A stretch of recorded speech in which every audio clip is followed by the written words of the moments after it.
महापालिकेच्या मतदार यादीवर शुक्रवार ते सोमवार या 4 दिवसात 75हून अधिक हरकती दाखल झाल्या आहेत। प्रभाग 11 मधील 990 मतदारांचा समावेश प्रभाग 10च्या यादीत करण्यात आल्याची तक्रार माजी नगरसेवक राजकुमार हंसाटे यांनी सोमवारी केली। मनपाच्या प्रारूप मतदार यादीवर हरकती घेण्यासाठी 27 नोव्हेंबर रोजी शेवटची तारीख होती। या दिवशी 253 हरकती दाखल झाल्या होत्या। राज्य निवडणूक आयोगाने मतदार याद्यांमधील घोळ पाहता हरकत घेण्याची मुदत 3 डिसेंबर पर्यंत वाढवली आहे। सोमवारी सायंकाळी 5 पर्यंत एकूण 327 हरकती दाखल झाल्या होत्या। यात प्रामुख्याने प्रभाग 10, 8, 6, 7, 4 या प्रभागातील मतदारांचा समावेश होता। भाजपचे माजी नगरसेवक विनायक विटकर यांनीही प्रभाग 7 आणि 8 मधील मतदारांचा प्रभाग 4 मध्ये समावेश करण्याची मागणी केली होती।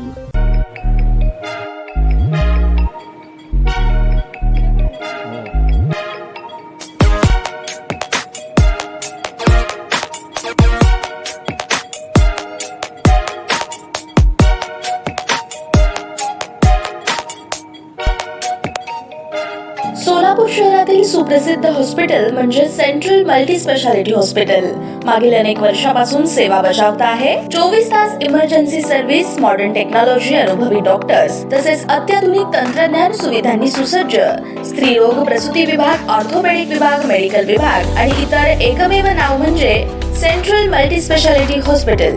पत्ता गणेशपेठ शॉपिंग सेंटर, मंगळवार बाजार, सोलापूर। ताज्या बातम्या पाहण्यासाठी प्राईम महाराष्ट्र न्यूज चॅनलला सबस्क्राईब करा।